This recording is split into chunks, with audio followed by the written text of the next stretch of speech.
Hey, go ahead and shut that down real quick. He's like, hold on.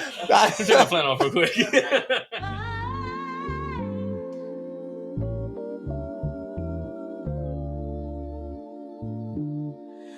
Can I change your mind?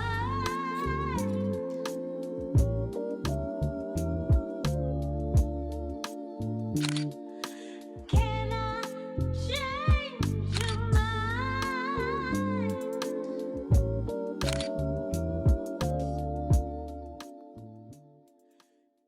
Yo, what's up, world? Welcome to another episode of Garage Talks 5417 podcast. I'm your host, Desmond Reynolds, aka The Peacekeeper, and it's a wonderful holiday season, so we're bringing in a lot of cheer, a lot of warmth. So we're going to have a good time with this next great guest that we're bringing in. Let me go ahead and introduce this young gentleman real quick. This man is hardworking. No one works harder than him. I see him all the time grinding, and I love it.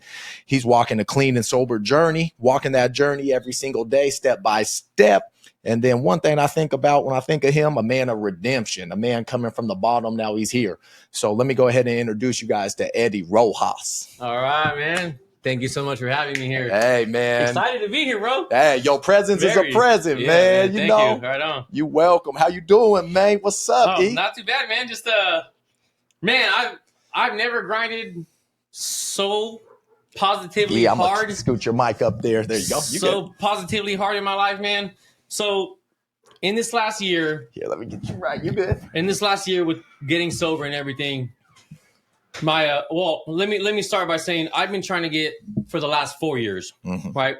But with that character building along the way, I've learned a lot of tools on my belt to keep me sober. So if I can just give one thing to people, like Nipsey said, the only difference that differentiates us to other people is that we don't give up. That part. You cannot give up because it builds character, and that's what it's all about. So when I go to meetings, when I go to church, when I go to wherever I go, there's at least one, especially some of the areas that we live in, somebody that needs that help, somebody that needs that handshake, somebody that needs that, hey bro, you're doing good today. You know, I was leaving my work a couple weeks back, and I seen this guy, you know, you can tell he's struggling, and he has his dog. You can tell that the mom just had babies. And I'm driving, we're right at West Tech Drive in Danabo on West 11th because I work at the top at Yogi Tea. Gotcha. And it's cold, so I stopped my car and I rolled down my window, and I'm like, "Hey, brother, you hungry? I have a peanut butter jelly and a little milk." And he's like, kind of like looks like, I go, "No, it's right, it's on me." He's like, "Yeah, please, man, I'm starving." So I get out, I give him the PB&J, and we just start talking. And as we're talking, everybody from my work is passing like staring at me, each car, like, "Are you okay?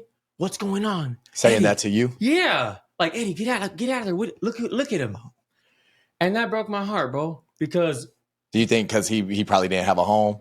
yeah, he was, if I was to guess right, he was living up on top of the hills. Got you. And he was just coming down for a little break. But for the people who never gave up on me in my life, that's my reason for fighting.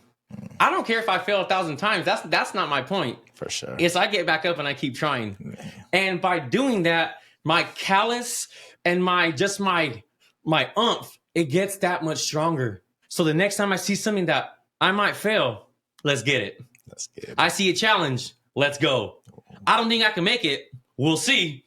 Because I have that just a little bit of confidence, but it takes one person, two people, a group of people to believe in you. And if I can be that just for one person, even out of 200 people, I'm happy. That's my goal in life right there. Absolutely. Yeah. Absolutely. Yeah. So you came from a time, E, where you didn't have that though. Like you got challenged, you got pressed in life, and you resorted to something else. Like what made you finally realize, like, yo, I got to switch this habit up. I got to do something different, man. So my mom gave me an option one day. This is almost 5 years ago. She gave me an option. I just went out. I did what I did. I came back with some not too fun stuff. And she looked at me and said, "Son, you have a choice. You can either stay here and work on your family, or you can go do what you're doing." I had the audacity to look down at what I had and think about it. At that time, my mom was like, "Get out." What you have? It was a little heavier than mainstream, you know. Gotcha. It was a dark place, dark time. For sure. So the intensity was at an all-time high. It wasn't like, oh my son has pop. It was I was rolling with the big dogs, and it was a 50-50 chance I was going to make it back. God. Every time you stepped out. Every time I stepped out. So she gave me the choice. I thought about it. She said, the fact that you had to sit here and think about it shows me where your mind is at. I gave her a hug. I said, I love you, Mom. You know, but that was a deep one because me and my mom's is best friends. For sure. I see you on social media, man. But that was the best thing that she ever did for me, was to tell me to break that love. Because I was staying because I was still being accepted for who I was, which was that old Eddie. Got you. And I said, well, I'm still getting away with it here. Yeah. I'm at Mom's house. Okay. She's buying my whatever. Mom finally said, you need to make a choice. Oh, put the foot down on you. So the hammer came down. She made her judgment, and I went out. Wow. Des, I can't tell you the feeling of emptiness and void in walking down a street and just having my backpack with my little bat. You know, I was one of those little weirdos, man, with the little bat in my thing, like looking at traffic in the street, yelling at every car that went by, you know? Yep. And just walking nowhere. It was like 1 a.m. I like see families laughing. I see, you know, kids playing whatever in their house. It's Christmas time. And I'm like, I have nobody. Damn. I'm going nowhere in my life right now. Literally, I'm walking nowhere. So I try to find the closest bridge or river, whatever it may be. But being out there so long, you yearn for help. Mm-hmm. So the first opportunity I got to get into some kind of detox center or some type of help, I took it. Wow. But that was just the beginning, my friend. It was. So how old were you when that happened? How old were you? The first time it happened, I was 25. 25. So almost 10 years ago. Gotcha. Is when I started realizing that this is an issue. It became like we started when we were 9 years old. Like in San Bernardino, when you're around family, that's the life, that's a cultural lifestyle. That's the culture. Yeah, I have a lot of family, a lot of different stepbrothers and uncles and cousins who come down, and it's just a lifestyle. So it's like, especially in now times, this is important because it's almost glorified, that lifestyle. Yes. Social media. If you bringing money in and you showing it on social media and showing out, people, it's getting to the point people don't even care how you get it. So that's why this is so important. Because this is, like you said, it's the culture. It's accepted. Yeah. You bringing money in, so we good. And if I would have kept that life up, I'm 34 now. I'll be 35 this March coming up. When I was 29, the doctor told me, Eddie, if you don't stop, you're not going to make it past 35. That's in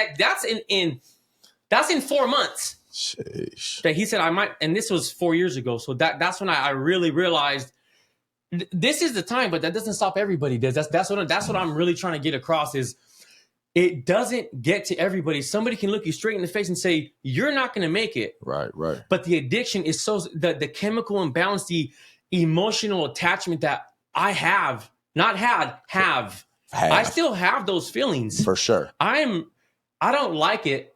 I love it. And that's what I'm trying to relate to people out there. It's a love, man. Like my coffee in the morning. In the morning, you know. Hey, me too. I put on I Love Lucy because that's what me and my mom used to watch. I got I Love Lucy going. I got my little cup of coffee, you know. I got my little blanket. Yeah. You know? And that's my comfort zone. But when I don't have it, I feel like something's missing, something's wrong. For sure. So that same feeling times 1,000. Wow. And you don't feel like, it's like, it's sad to say that I have to come to that level, but it's like the warm embrace from a mother. It's like the gentle kiss from your wife. It's like a good job, son, from your dad. And those are like,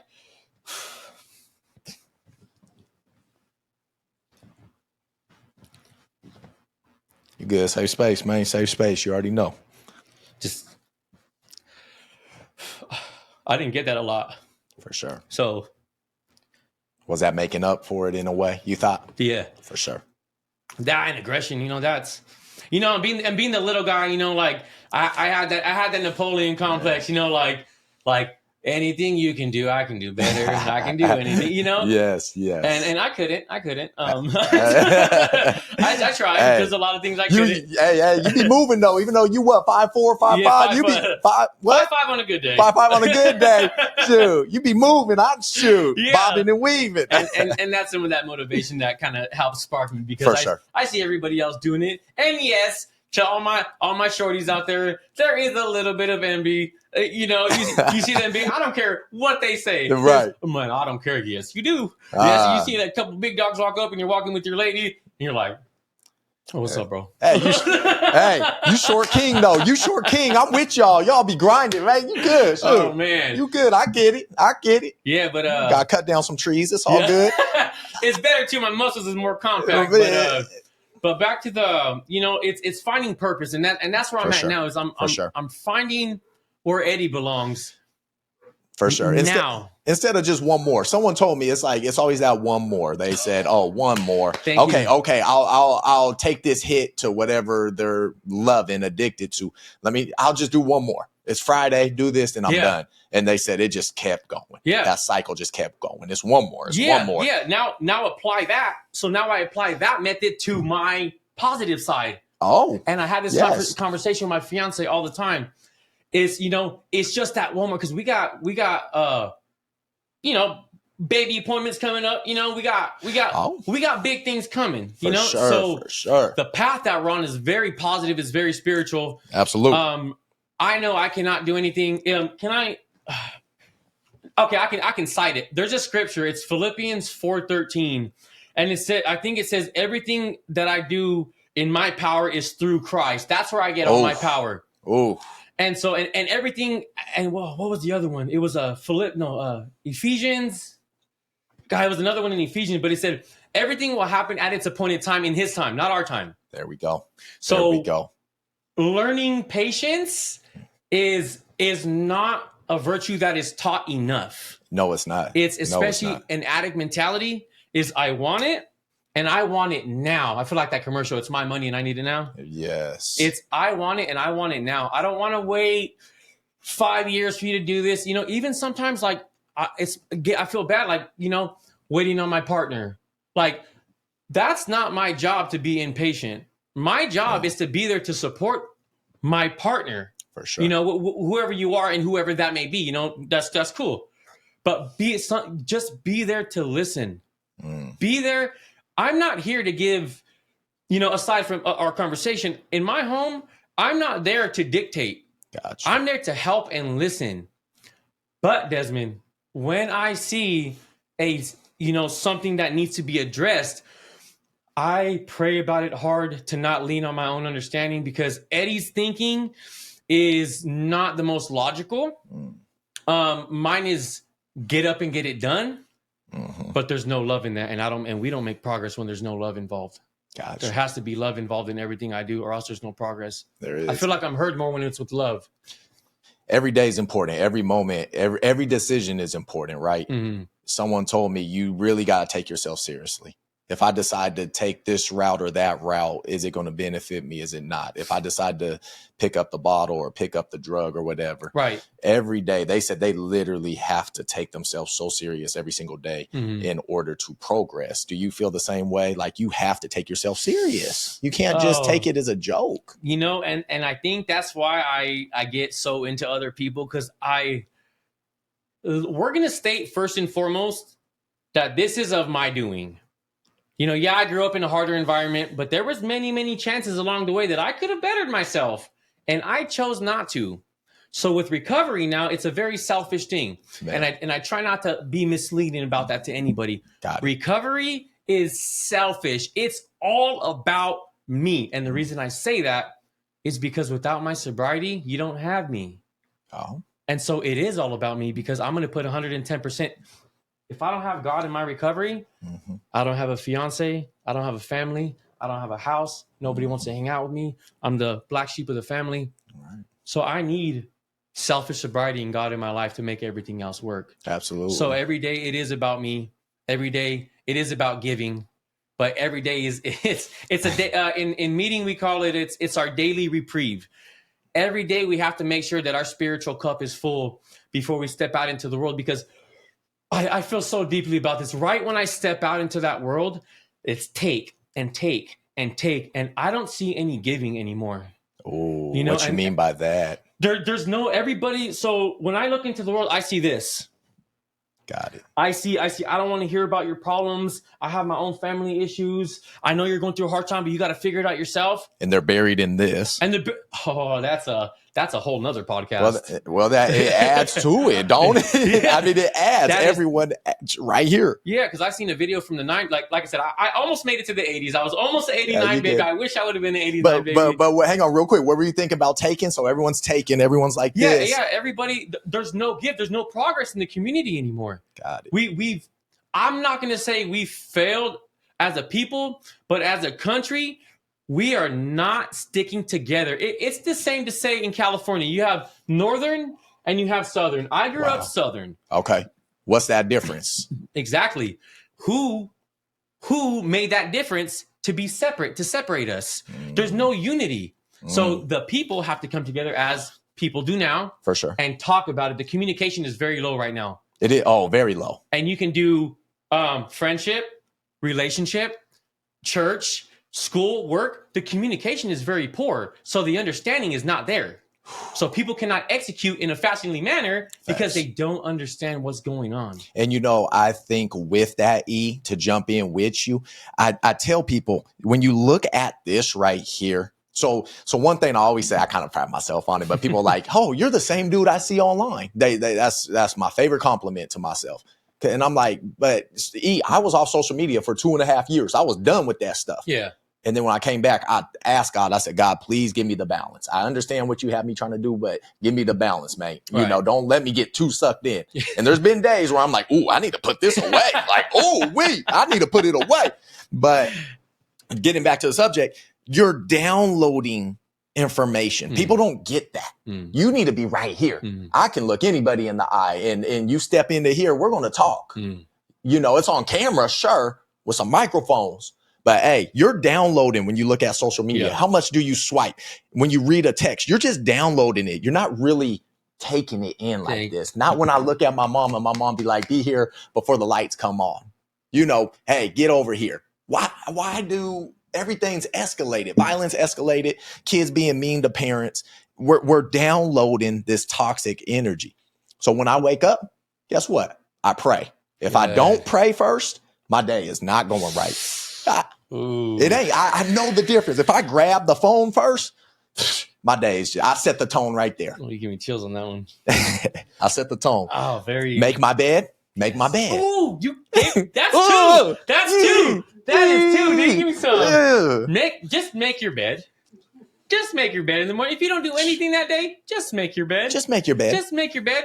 When I was living, so long story short, just to kind of give a background of my recovery road to here. Oh, yes. I did, so from start to finish, it was 4 times in the Buckley Detox Center. We did, and this is all for the better. Don't get me wrong. This is all for bettering, but I'm trying to put an expansion on how much it took to focus. So 4 times in the Buckley Detox Center. We did 6 months intensive outpatient. I did 10 months in a sober living home, and then a handful of times incarcerated. Yep. So Eugene or like Springfield. Eugene Springfield. Yeah. Got it. None of that helped me. None of it helped me except for how to have some tools on my belt, how to figure things out. Got it. It was when I found the love from the person that I'm with right now. Hey. And it doesn't have to be that kind of person. It's just my capitalization on love is very important to me. Got it. This woman, she showed me what unconditional love was again. Ooh. And I am forever thankful for that. Babe, I remember, I don't know if this is too rated R for this. Hey, but say your thing. She's the first woman to ever tell me no. Damn. And did I throw a tantrum? And we lived in Crestwell at the time. And I was like, I need another drink. And she's like, no, you don't. And my jaw dropped and I said, what do you mean no? No woman or person has ever told me no without a fight type thing. For sure. And I said, well, if you don't like it, then I'm walking. She goes, all right, later. Okay. Okay, well, I walked 2 miles down the road. Call her about 4 hours later. I'm behind a dumpster by 8 p.m. Babe, I'm so sorry. Can you come get me? She goes, yeah, I already knew you were going to I'll be right there. Came and picked me up, and on the way home, I'm like, and she looks at me, she goes, Man. are you done? I said, yes. And I was so humbled. And she just went in. She goes, all right, you can sit down. Good night. You can sleep right there. Yep. And I woke up the next morning. But something about that next morning, I felt like I got to give something back. I have, and that repetitive motion from her, build. And now I'm ready again. Got it. And I want to be that for somebody, whether it's in this room or out there. You know, obviously I have my partner, so it's not the same aspect about it, but I can be that person and be like, you're okay, bro. I messed up, bro. I drank. Okay, what are we going to do now? Got it. What's next? It's okay. You know, it's okay. Just keep going, but just don't keep going to the store. Forget about it. That's deep. Just keep going. I'm here for you. That's deep. I'm here to talk to you. You want to be given. You want to give. Yes, because man. everybody's taking. Yeah. Everyone has an agenda. Everyone's busy.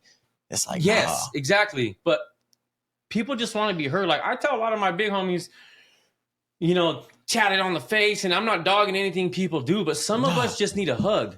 Facts. Some of us just need love. For sure. Like we're just, a lot of us is just broken kids inside that grew up just to be crazy. For sure. And for somebody to be there and be like, you don't got to do that, man. We love you. For sure. It's going to be okay. And I look around, I'm like, well, I gotta be like this. I gotta be that. No, you don't. Come over here. I'll show you something. Yeah.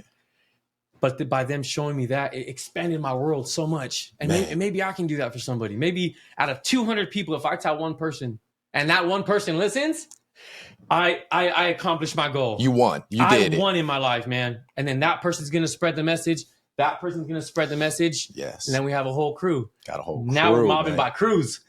Now you have a city. Now it's contagious. Yeah, but that fear is going to hold you back. That fear is. And that's what's so destructive with it's such a balance with social media, man. Mm-hmm. Like everything's so surface level. And that's why this podcast is so important, because it's like, this is a safe space. You can come in here and have what we're having right now, but so surface level. We see people just making, just trying to be too funny or be too tough and this and that. So many people trying to be too much of something when really what's going on inside. Like you said, we're broken kids. We're hurt. Yeah. Yeah. And it's scary. It's scary times, man. Yeah. It really is. Like depression's all time high.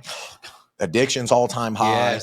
Yes. You see that, and it's like, dude, we're just numbing ourselves so much. Yeah, me and my buddy at work, we got a joke because it's so bad, but it's kind of true. He goes, yeah, I got another house in Wallport. We got a boat. Like you guys got really cool things. And I look at him, I'm like, did you have both parents? And he goes, yeah. I go, I can tell. And that's like an ongoing joke at work. For sure. It's like. And then you see like the people who did it, and it's like it's almost apparent. It's almost so like you can almost see like look at one person and you look at another person and I'm like, you had both your parents. You only had a mom or a dad, huh? And they're like, yeah, how did you know? I'm like, I don't know. Man. Because I only had one parent. For sure. So I could, but like and I will praise you a little bit on this. The togetherness helps when you have both parents. It helps. Studies show it across the board. Thank you. And so for the lost boys and the lost women out there who are like, I wonder who I'm going to hang out with today. I wonder who I'm going to get my lessons from. And sometimes who do we run to?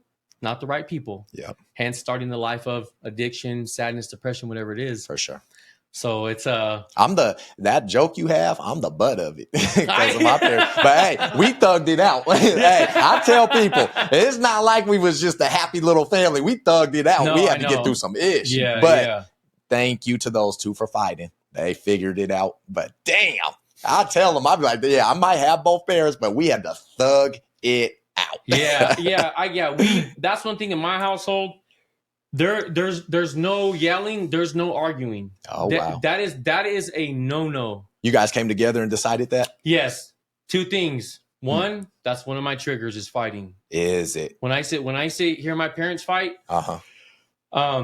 there's like it's like a pit in my stomach that I feel angry and sad at the same time. Ooh, that's a deadly combo. And I do not know how to get rid of it besides going to what I know. So we have a rule.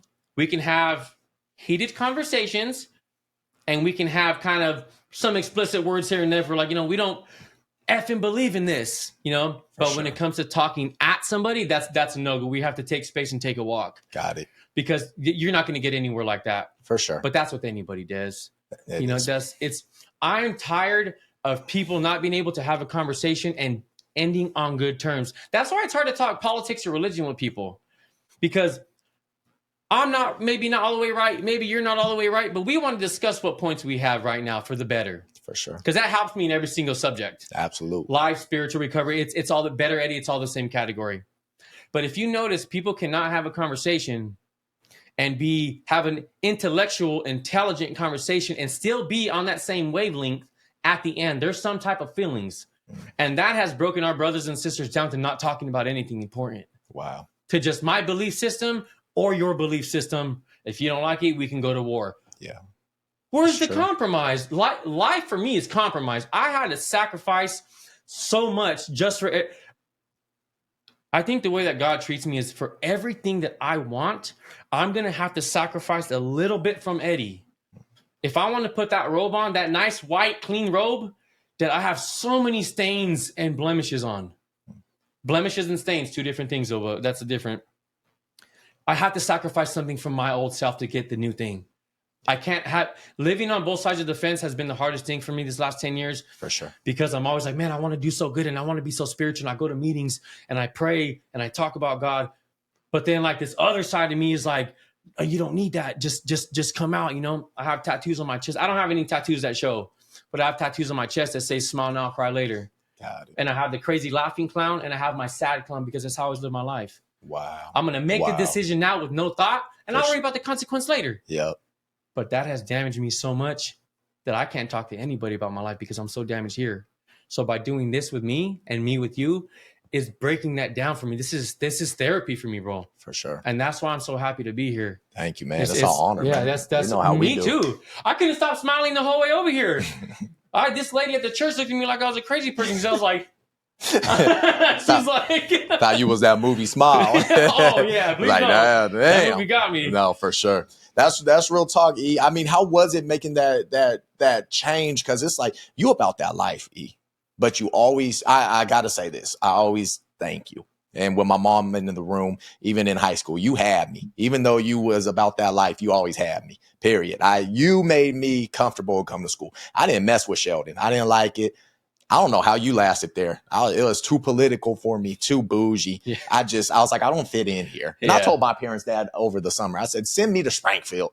Shoot, I'm coaching there. Yeah. But send me. I want to go. That's crazy. I'll just send me there. Yeah. So I thank you, man. You really held me down because I knew if I had a problem, if someone tried to mess with me, Eddie Rojas had my back.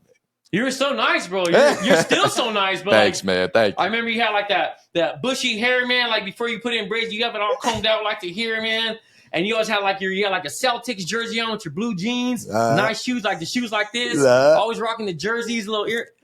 You were You're so nice, bro. Thanks, man. That's I tell people. That's a good guy right there. You leave him alone for sure. But man. Then again, my senior year, I ended up getting locked up. Oh, did you? Yeah, okay. Yeah. I remember hearing that actually. Yeah. So I was actually God, you and my cousin. Damn. Yeah, I was actually in jail when my class graduated. I already had my cap and gown. I had my Letterman jacket. So you put the work in and everything. Yeah, because I was doing wrestling and baseball too. I was shortstop and center field for Sheldon. And I give you my living on the fence. Mm-hmm. I chose a bad path that day. At school, of all places, why would I do something during my lunch period? Mm-hmm.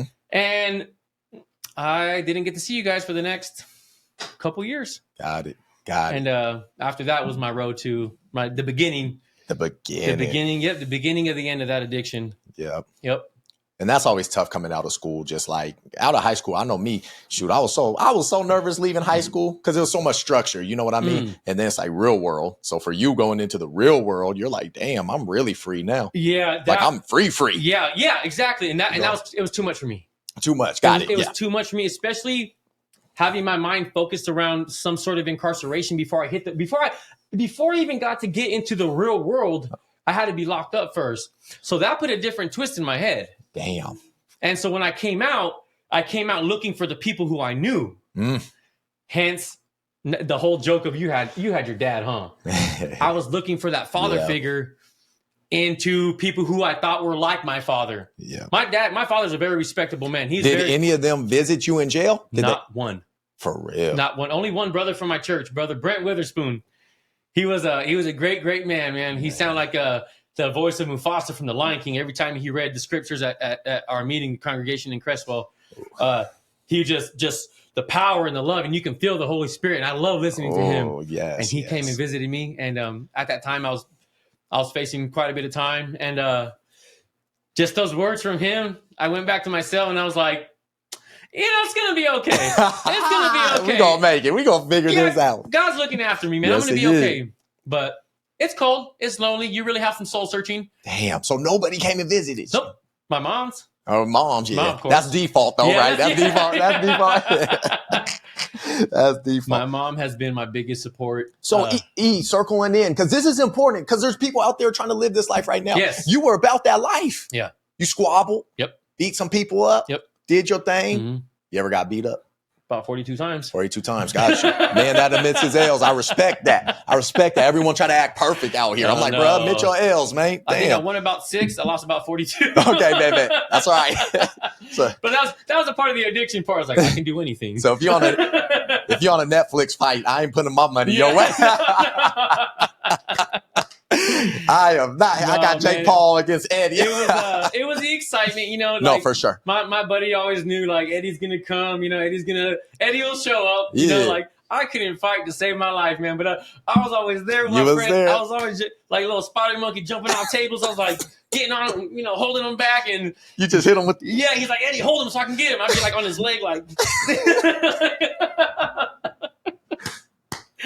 Oh man.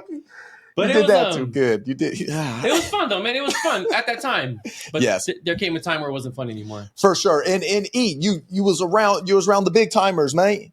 You was around the big timers. How is it now that you made that change? I know you said you've been alone a lot more. You've been just on your own thing. Anybody hit your line like, yo, E, proud of you. Anyone, hey, there gotta be some love coming from my mom. Dang. But that's I'm just trying to, like, that's how small the circle is of the positivity of the love. I text 6 of my family members, not including my mom, my brother, and my sister. For sure. Every morning. My mother-in-law, my fiance's mom, my brother, my sister, my cousins, my uncles. Man.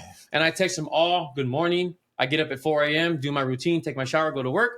And I sit outside of my parking lot. I read my daily scripture because I have to read it before I go in. Got it.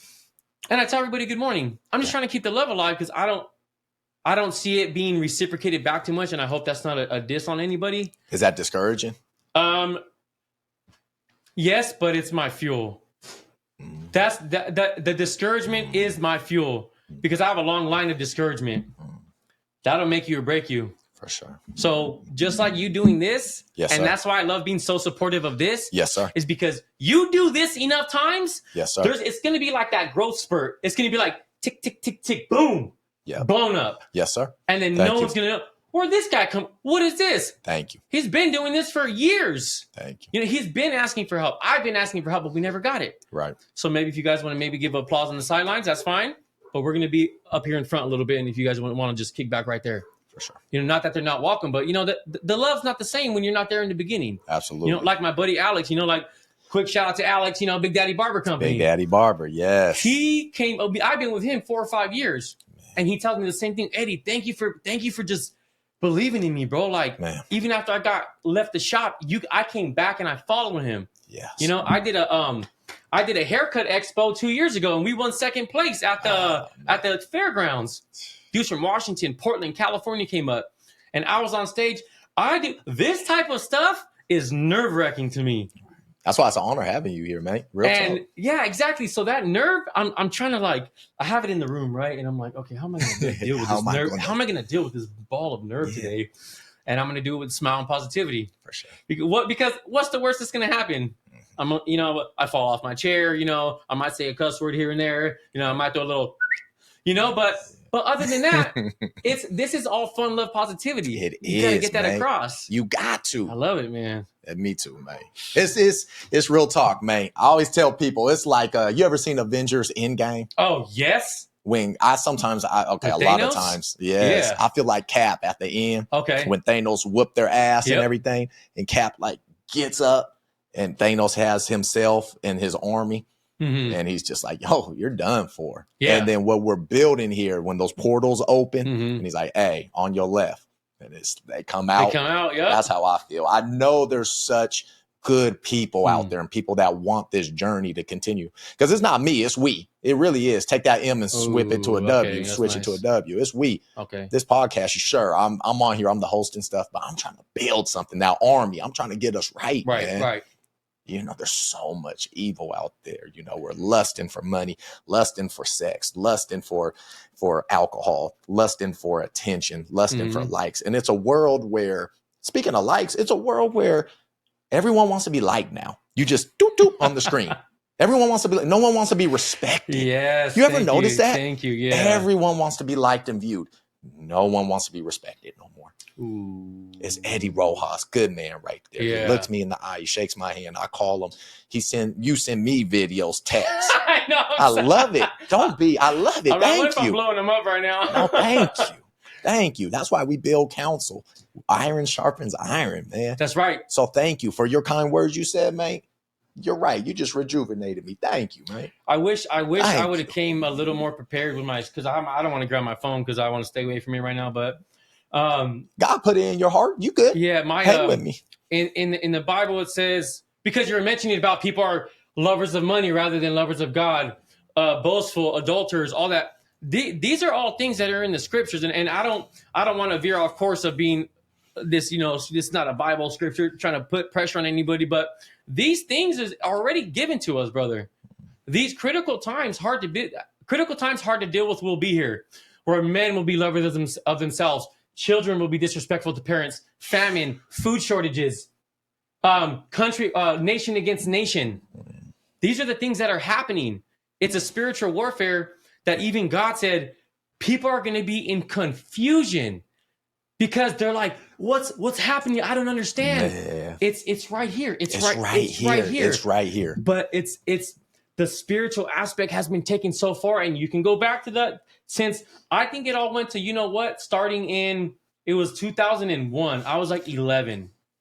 2001, 2002, I noticed that people started, you see that there's not too many front porches on houses anymore for conversations. It's just a house and a porch and a little driveway. Wow. It's not too many people going to meetings in church together anymore or actually digging in. Yeah, we go, we do it. I've been to my dad has a holy roller in San Bernardino. Oh, word. And Hey, we're getting, okay. we all love, we all love this. And then at the end, I was like, okay, I didn't learn anything. Yeah. And then we go back the next week, and we went back the next week, and I'm like, I love Jesus. And then I go back home, and I'm like, what do I do now? I know I love Jesus. Okay. I don't know what to do now. Yeah, let me have this drink. Let me go do whatever. Yeah, let me just go. And then on Sunday, I'm like, forgiven. It's not how it should work. The Lord is forgiving. That's right. But I don't think that we're digging enough into what's actually happening right now. Absolutely. Instead of burying our heads in the media. You know what I mean? It's news is for the birds, man. Do you think, gosh, with you saying that, maybe this is just opinion. Maybe Y2K did happen. And it's this stuff. Okay. You see what I'm kind of saying? Yeah, instead of all of it being turned off, everything got turned on. And we got turned on. And it was a trick. I wonder. Ooh! You see what I'm saying? We got to, okay, let's calm it down. Let me give me, because these are getting smarter. And I'm just saying, maybe that was Y2K then. Yeah. Just all the electronics and it's stuff. a trick. Instead of that being turned off, we got turned off. Yes. Wow. Maybe. Yeah, because there's never no thought of it like not that. too much Never affection anymore, brother. Oh, it's not. Not too much affection at all, man. People are cold. Yeah, I'll tell the guys at work, nice mustache. I love your haircut. These men's face turn red. Really? And I'm like, they're like, you're the first person to give me a compliment today. Wow. They're like, my wife didn't notice, my husband didn't notice, or someone will go through and be like, you got a haircut today, huh? Two things I respect, a nice mustache and a nice haircut. Hey. Those two things right there, man, I wish I had one of them big old Mario mustaches with the little right Got the there, little- man. Yeah, the little, that's but the style but little things that are not noticed by other men. It's always a man complimenting a woman. It is. A woman being this, a woman complimenting another woman. But when is it a man complimenting another gentleman? And see, that's big. Let me jump in with you. Okay. Because like coaching these kids or just listening to a lot of kids nowadays, they call it glazing or they'll hit pause. Glazing, you're glazing them. Just, it's a term to like say, stop being on this junk. Oh, okay, yeah. Oh, and then, yeah. And then pause is like, you said something you're liking a dude or something. And I'm like, okay, I get it's a joke at times. Yeah. Yet again, though, that's surface level. Yeah. We got to get down to the foundation. Maybe that kid or that man, like you just said, hasn't heard a compliment in a month. And I have to be mindful of that because I'm very blessed. I've been complimented a few times, but there's people out there that don't get that love. Yeah. And that's huge, Yeah. E. Yep. That's huge. Yes. Those are God's children too. We're all together. Yeah, I like, as you can tell, I wear my heart on my sleeve, man. Love you for that, man. I cry more than I would like to admit. Hey, Okay. Me too. Quick little story. When me and my fiance are on a walk this morning, we're going, and I see this little baby caterpillar on the floor. Oh, And I stop, and my lady looks at me, and she's like, really? let's get a leaf. Let's pick it up. Hey. I stop. I pick this little caterpillar up, and I put him in the little leaf on the side, and I almost start crying. I looked at it, and I said, I love you. Yeah. And I put him back down. I don't know if it's getting across, but I'm just trying to put it out there. Like, yeah, but that's how my emotions are very attached right now with everything. Yep. And that's kind of a hard thing for me is I'm very emotionally in tune right now. For sure. So when you feel something, when people feel something, I feel like I can feel it too, bro. Yeah. Like I'm. Well, energy doesn't lie. Energy. Thank you. That's what Energy I'm getting doesn't at. lie. Yeah. It doesn't. It's. I've been around other rooms as you have, and energy just don't lie. Yeah. That's why I was like, we gotta have Eddie Rojas on here. Like, Yeah. Eddie Rojas needs to be here. Period. I Clear know. the schedule. I was so productive yesterday. I did so much stuff. I went to the gym, man. I went and got my oil changed. I cleaned the house. I did laundry. I went to go see mom. I took the dogs for a walk. I prayed. I made dinner. So in my mind, I was like, thank you, Desmond. Thank you for making this for today because I got so much accomplished yesterday. For sure. And you going to the Rooster, to the coffee store, seeing a friend. Yeah. To pay it forward. Dude, real story, man. Who would have known? Who would have known? That timing, too. Like, people be like, oh, I ran in. No, that's just crazy timing. Yeah. I just pulled up and got coffee. Yeah, because you were supposed to be busy that morning. I was supposed to be busy. Yeah. I wouldn't have seen him. Exactly. And he said, hey, I got it. Yeah. And then he even does this. He goes, you got your punch card? Like, this means a lot to me. He goes, do you have your punch card? Like, he could have been like, hey, I got your coffee. Right. Yeah, I got my punch card. So he pays attention to detail. He knows I come here a lot. He's like, make sure you get all 3 punches. Me, you, my wife. Like, that's just what you call death. Yeah. Death to Karen. Death. He has death. You got your punch card. Like, That's come awesome. on, dude. That meant so much to me. Like, what? You pay attention to me like that? That's cool. I felt it, man. That's so cool. Yeah, that minor detail. That minor Yeah. detail. So I try to pass that along as contagious, man, but it's energy. Yeah. Energy and effort. That's why I love effort. You keep trying and you keep pushing. Bro, it'll work. Just have faith and go. Consistency will beat talent every time. Yes. Yeah, the talent is talent, Yeah. but a talent wasted without consistency is not really a talent anymore. Thank you. And that's what I tell my fiance. That's what I tell my brother, whether he's dealing with whatever, my mom's dealing with, because like I said, me and my mom are like, she was with me during the hardest times. So I'm going to be here for her Yes. during the hardest times. But the consistency is what's keeping us above water. Absolutely. Like us, we have our little non-alcoholic Coronas, Hey. we're watching the game, But that's happiness to us. that's happy. We don't have to have the intoxicating, like we just, we found out drinking's not for us. Wow. Drinking is not for me. I, Eddie Rojas, cannot handle alcohol. I do not hear that enough from gentlemen who are in recovery or gentlemen who are trying to stop. Just it's okay. It's okay to say it. I can't handle it. I can't be as cool as a lot of other people, but I can be here for positive support. I can be here for your designated driver. I can help you move. I can make you a breakfast. I can do a lot more than just that. Then just get drunk with Yeah. So let me show you what I can do. Because honestly, you're just drinking Friday, Saturday. So what about your Sunday through Thursday? Some people do Thursday, I guess. But Yeah. honestly. To the select few. But you know, that's what's important. Like, dude, like when you're feeling down and depressed and you're like, I'm fighting to get to Friday so me and my buddy can go drink. Or you can call Eddie on a Tuesday or Wednesday and be like, Eddie, can you just hang out with me? Yeah. And I bet you Eddie will be right there. I have a full day for us. Yeah. Yeah. That's way better than just calling your boys one Friday or Saturday and pissing away $100, literally pissing it away. Right. Yeah, exactly. Yeah. It's, those scenes for me going out downtown and like, it's anxiety. It just feels like anxiety for me. You know, I have, with all the things that I've been through, like having that social anxiety, you know, like always your head on a swivel, you're always looking over your shoulder. Yes. So that life kind of took the fun out of it for me for being like, hey, let's go have some drinks. And my past is kind of still living with me, like, watch where you're going. For sure. Look who's there. Don't pick that up, Eddie. And so I always have that in the back of my mind. So sometimes I just avoid it. I'll go to the gym, I'll go to a meeting, I'll go do that, go with my lady, talk to you. Dude, that's real talk. Yeah. And hey, world, real quick, like if you have a problem going out, like you're always going out, this is a good question for you. This is a real good question to ask yourself. If you're about to go out, turn up, go do your thing, and you're really trying to stop or like slow it down, just ask yourself this. What am I celebrating?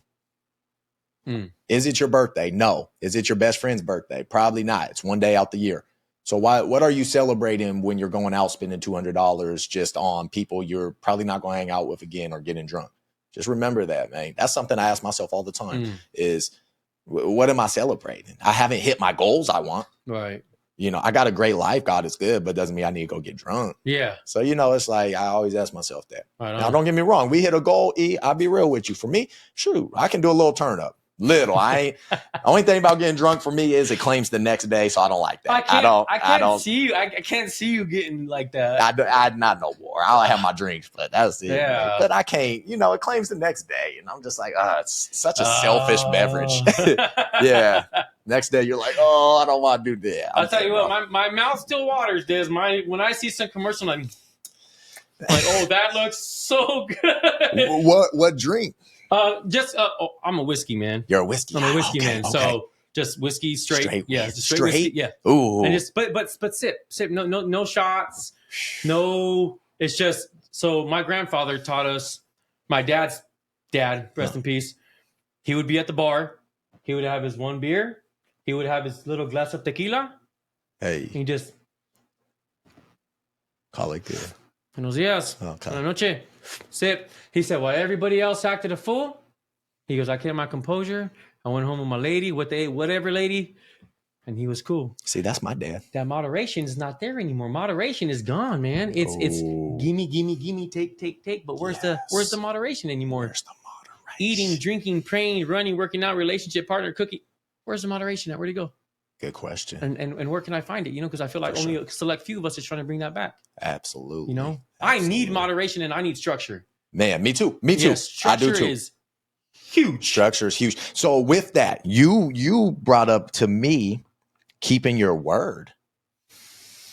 So with structure, I feel like keeping your word is important too. So let's elaborate on that. So keeping your word. That's like your profile force field. When you keep your word with somebody, that's locked in with them for the next time. You'll automatically be pulled to the front of that line. Got it. I'm automatically going to be thought of when something else happens. Yes. I'm trying to move with that progress. Flip it on the other side. And yesterday doesn't count because that was a change in plans. And I always tell people, expect the unexpected. You know, expect plans to change. Yeah. If they go how you want all the time, that's not really of God's doing. Hey, not denied, delayed. Delayed. Thank you. And on the flip side, there's a certain sadness. You know, you don't keep your promise. Me letting people down is also a trigger for me. Yes. When I feel like I let somebody down, it's an ugly feeling. Right. And that ugly lives on the inside. And it tends to kind of creep out every once in a while once that next favor or promise comes around. Absolutely. You know, so I try to make sure I keep that word. I try to make sure I keep that that positivity going with those people.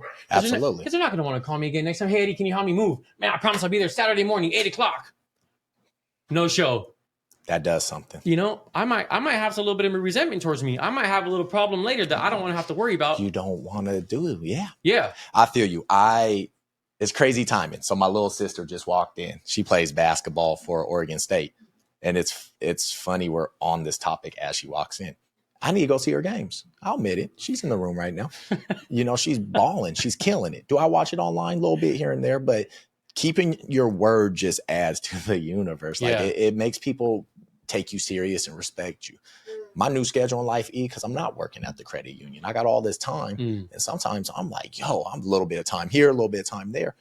You're right, dude. You got to stay to your word. You got to, hey, and if you can't, call that person and be like, look, love you. I'm not going to make it. Oh, okay. That's a huge thing. So keeping your promise, especially with family, is very, very big, because family, so after my grandfather, Alex Ortega, passed away, he was the patriarch of the family. And once my grandfather passed away, I kind of just saw the family kind of crumble a little bit. Oh, don't tell me that. What? So not having many dominant men, father figures around, like my mom's and my mom's sisters, we don't have any of the dads around, okay? Got it. None of them. None. Not a Juan. Not even Juan. Damn, Juan, not a Juan. Damn, we don't got Juan. What? Even Juan left. My brother Juan. No bueno. So it left the children to be the men of the family. Wow.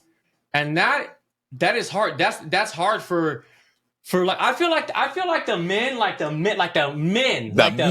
grizzly, big beard, big dogs. It doesn't happen anymore. Like those type of men are not here anymore. Yes. It's like we're children trying to be men, which is fine. We can become men.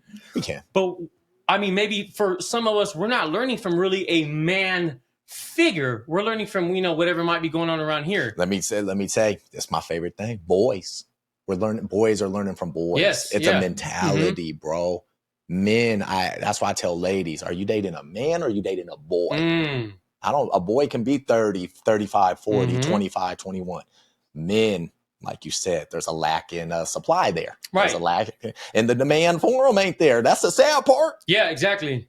Sheesh, man. That's why I'm saying keeping your promise, especially to my family, is like my little brother, Wednesday. I lift bags for a living, bro. Okay. I work at Yogi Tea. I throw 50-pound sacks all day. We throw about 10,000 pounds a day of tea. Oh, you staying yoked up. So yeah. So I try to it keeps me sober. For sure.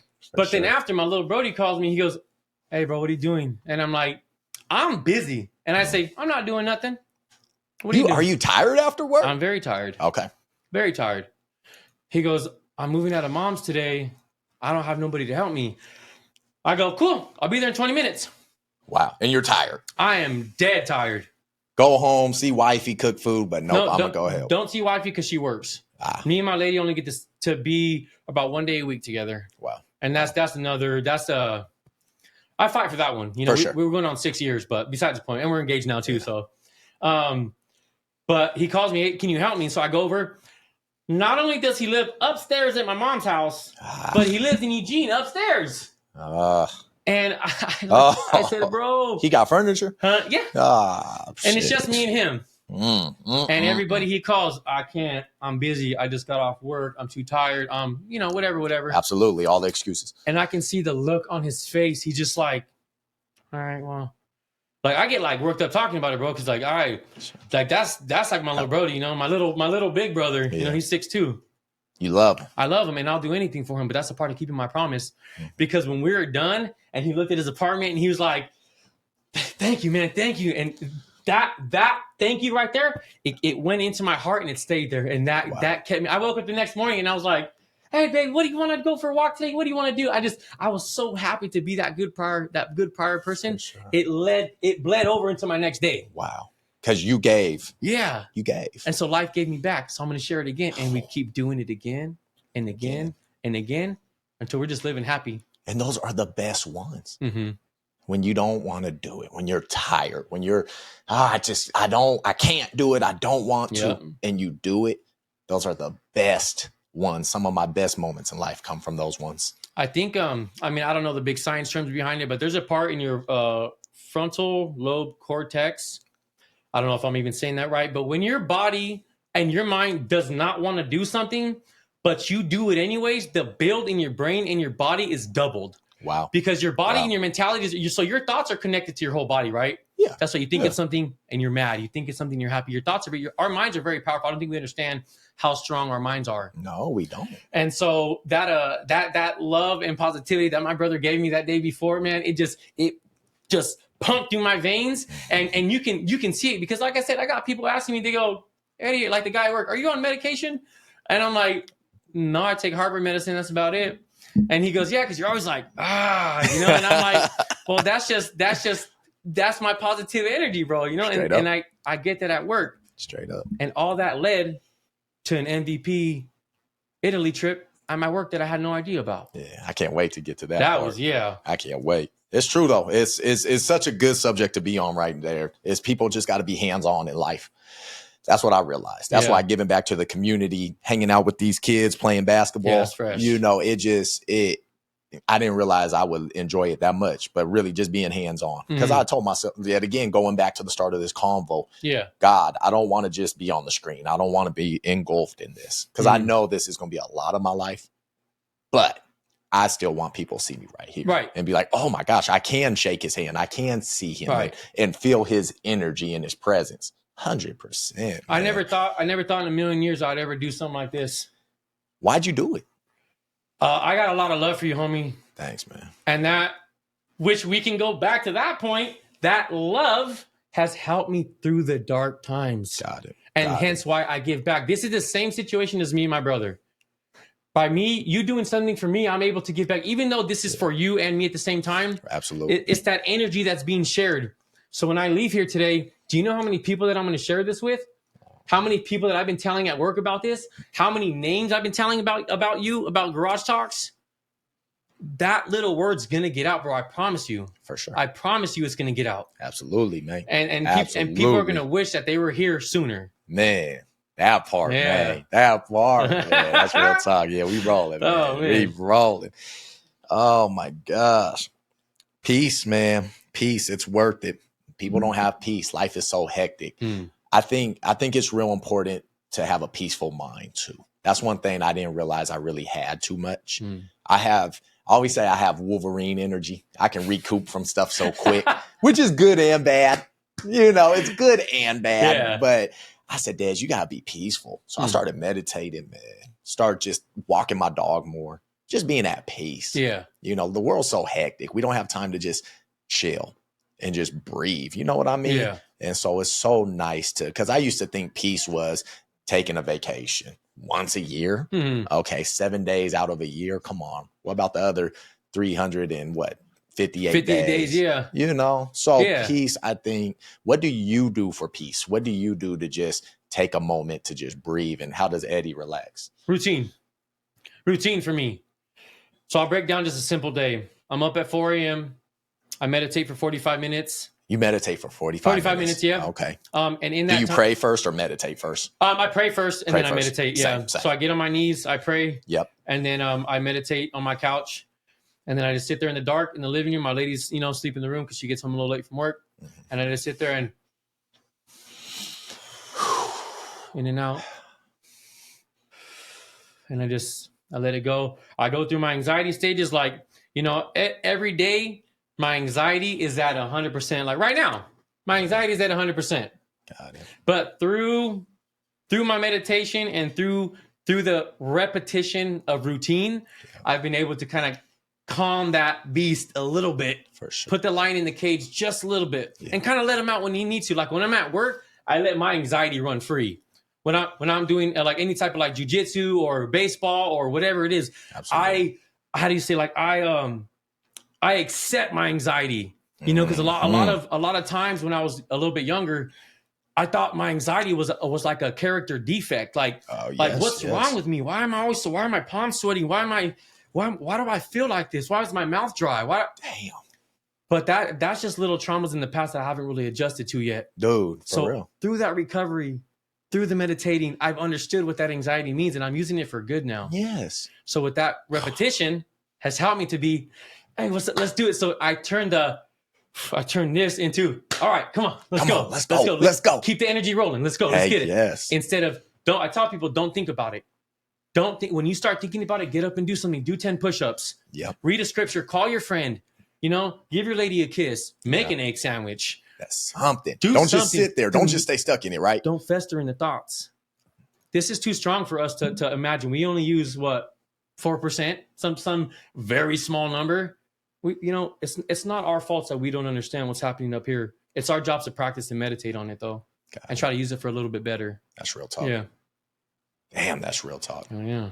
You got to, mate. Got to. Don't panic. Pivot, right? Yeah, that's there are panic moments. There is. There are fight or flight moments, but it's at a very minimal. I feel you. It's a very minimal now. And it's experience, man. Like, that's what I love about your conversation. Like, it's not, everyone thinks they got to be perfect. If they mess up, it's over. That's what if I can tell people how much I have failed without sounding like a complete fool, people would be in shock, man, of how many times I have dropped the ball, how many times I have relapsed, whatever it may be. For sure. However many times I've been kicked out of my house, but that's not the point. I'm not giving up.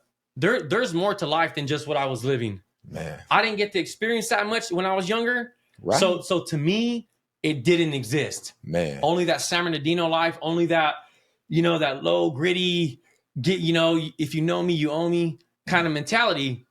I didn't know that there was this whole other side. Man. So when I'm at work acting all positive, I just thought that's how people were supposed to be. I thought that was the norm because I was in such a state of delusional, living that right. I was either on, this, or I was popping this, or I was doing this. And I just was not a part of the real world. Wow. So I was negative. I was in the negative space. Wow. So when I started getting sober, I was just so much positivity because I just thought that that's what people did when they were sober. It's not. People are almost at that addict level with being sober. Ooh, and talk to them. That scares me. Scares me. The amount of anger that people have soberly. I'm like, just bring it in, man. Just bring whatever it is. Just, and I've had grown men cry. Like, I'm talking grown men, like Eddie, what should I do next, bro? Like, what do I do? And I'm like, you ever have imposter syndrome to that? Like who am I for them to come to me and ask? I get, it's like that, but I get like, I feel like I'm somebody else. Like it's me, but I'm like, I've become this person that I haven't understood yet. Mm-hmm. And I'm still thinking that I'm this other Eddie that's just like this following kid. For sure. And I've kind of built myself into more of a stable ground, And so when people ask me that, I'm like, there's other people who've been sober longer than me. They're like, yeah, but you're putting in more work than everybody. How did you get around that? Straight up. How do you not argue with your lady? How do you not drink on Super Bowl Sunday? How do you have a family full of, heavy timers and be able to hang around with them? It's pride, man. That's pride. It makes me proud to do that. Got it. That pride and that proudness, that's my win. Absolutely. That's my little brother told me. I was at a bar one time and I asked for a non-alcoholic drink and the bartender looked at me like I was just this crazy person. And she goes, "What do you mean?" I was like a beer with no alcohol in it, I don't drink. And she's like, "Hey, can you guys help me find this beer?" So they go to the computer, pull out this. It was like an IPA of something, and it had dust on it. Damn. That's how much people are not drinking non-alcoholics. And the lady's like, "I'm just going to charge you for a beer because I don't know where it's at in the system." I'm like, I'm looking around like, I'm embarrassed. Just give me a water at this point. Just give me a water, man. And my brother looks at me. He goes, "Eddie," he goes, "that's a flex, bro." Wow. I go, "What do you mean?" He goes, "Because everybody's looking at the one person who's not drinking at a bar. You're just playing pool, you're shooting darts, you're laughing, you're the driver." He goes, "How many people in here can do that, bro?" I go, that's true. He goes, "Get your mind in a different place. It's not in the right place." For sure. So For sure. Having that little bit of positive talk really helped me out with my Brody too. Yeah. In the midst of battle. Yeah. I call that a battle too. Yeah. That's a battle for you. You're in a bar somewhere. Yeah, that every day. Yeah, Every day. To not act on my emotions. Man, it's crazy. But see, that's what's cool. Striving to be the best you. I never say the perfect you, the best you though. The ones that really love you and respect you will be around the whole time. Like it's just that. Like we were talking before we were recording. Like I got boys that live that life. Yeah. But they know when Desmond's here, Desmond ain't about that. Mm-hmm. They'll slide me a beer, but it's almost like in a funny way, I'm the baby in a funny way. Like, nah, Des, this Yeah, way. because they know you're not about that life. And that's what you call respect. Yes. But if I need them, guess what? We got you. What you need, Yep. Des? You need X, Y, Z. You need some money. You need this. You need that. Anything.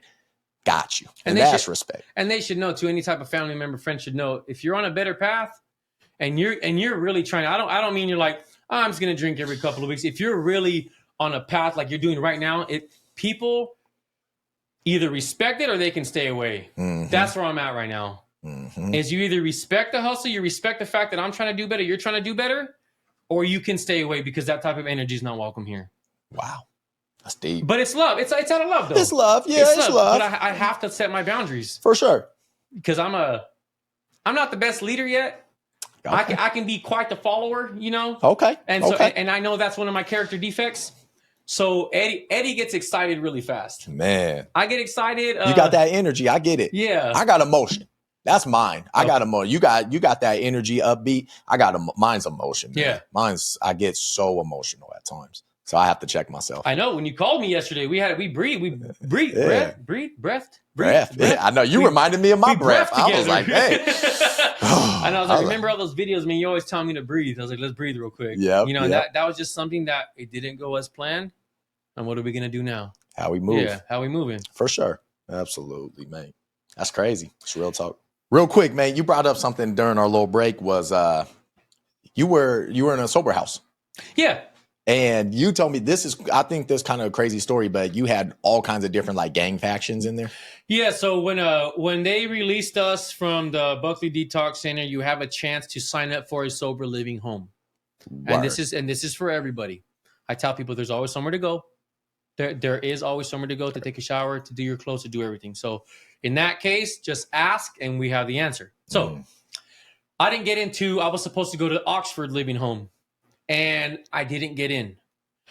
So that meant I had to go back out there. So at the detox center, I threw a tantrum, flipped the table, blah, blah, blah. Oh, damn. This man, I can't remember his last name, but a big man, Jeff. I remember his brother Jeff came out and he helped me get into the Phoenix house on Royal Avenue in Eugene.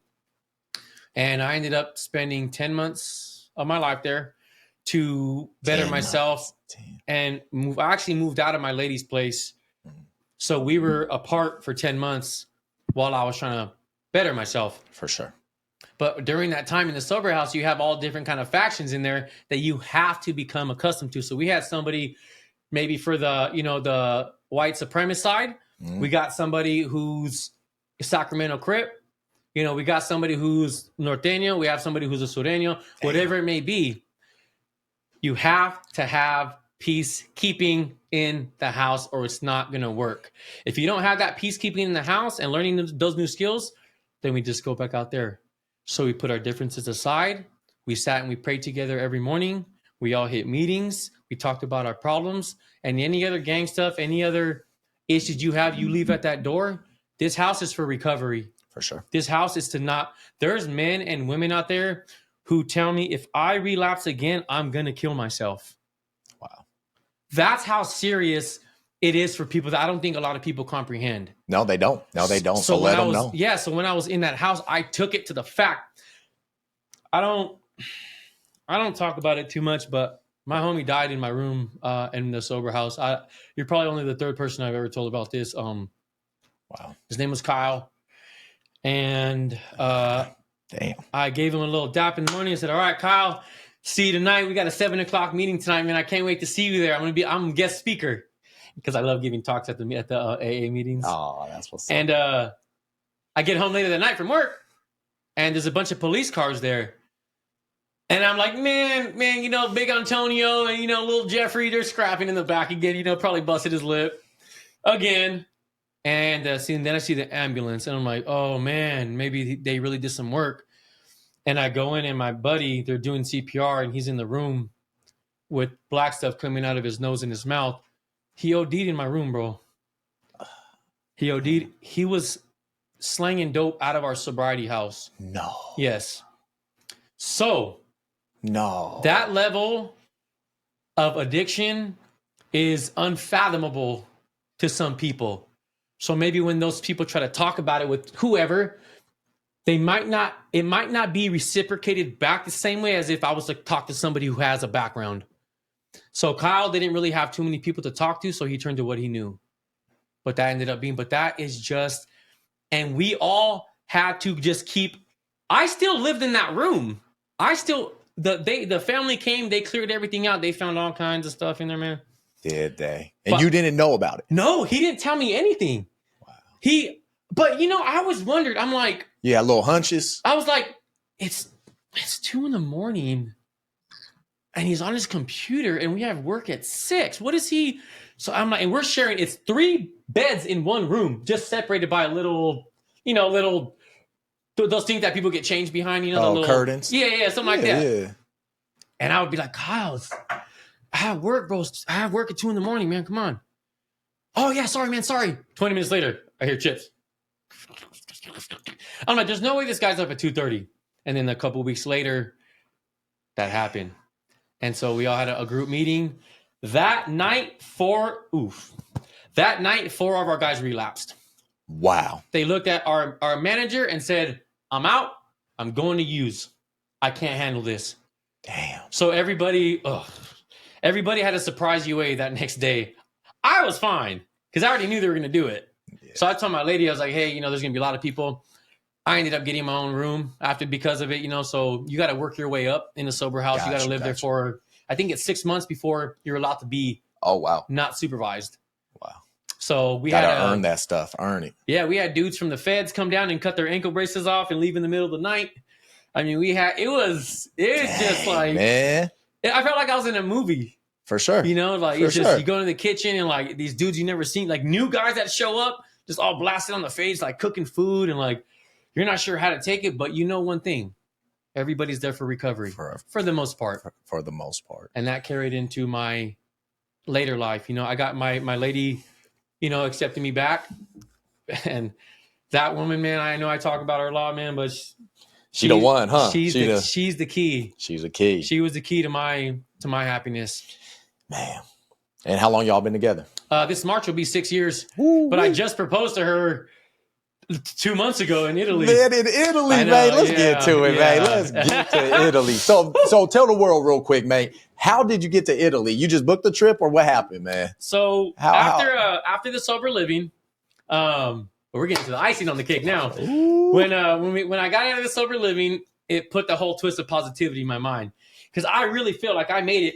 After I did that 48 weeks of anger management that I had to pay for. For sure. It really made me rethink about kind of dumb stuff I want to do anymore. Because they're like, hey, you got 48 weeks of this and you're paying for it, mister. Oh, and by the way, after that, you're going to 10 months in a sober living house. So with that, took it to my work. And every morning, good morning. Good to see you. Great mustache. Love those shoes. But just, hey, good morning. So everybody who walked through, by their name. Good morning. Good morning. How are you doing? Dang, by their name? By their name. Ooh, you got me beat. I'm working on that. Woo-wee.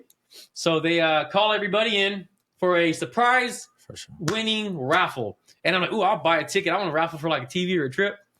And we have 2 Eddies there. We got Eddie Rojas and we have Eddie Bailey.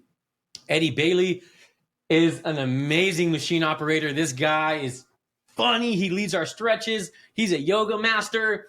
This guy is the you-know-what. Damn. So they say, okay, the winners are boom, Veronica, boom, boom, boom. And they say, and Eddie. So I'm sitting down and I'm like, shout out Eddie. Hey, good job, Eddie. And they're like, no, Eddie. I'm like, yeah, where's Bailey at? And they're like, Eddie. And I'm like, Eddie, I'm Eddie. And they're like, yeah, what do you? And I'm like, okay. So I stand up and they're like, all right, you've won a trip to Italy. Nah, you guys are. Go. And I'm not comprehending. This is another country. I'm like, are you talking like Italy, like Portland or Italy, Washington or something? They're like, no, Europe. Europe. And I'm just, so all that positivity, it paid off without me even knowing. It was like my gift from God for being, and I hate saying it like that, I put in this work, so I got blessed with this. But it's almost like I put in the work. Dude, you've been through it. So man. I got blessed with this. Have you ever been out the country since then? Not since then, but have you ever been out the country? I went to Mexico when I was a baby, but I was like 3 years old. My dad's family's from Jalisco. Oh, wow. From Ocatlan, and so they had a little farm out there, and my mom's they're from Whittier in Cali. So I mean, I've been to Mexico, but just as a baby, but no, I've never been. So you got the trip. Yeah, so we went from Eugene to Denver, Colorado, from Denver, Colorado to Munich, Germany, from Munich, Germany to Imola, Italy.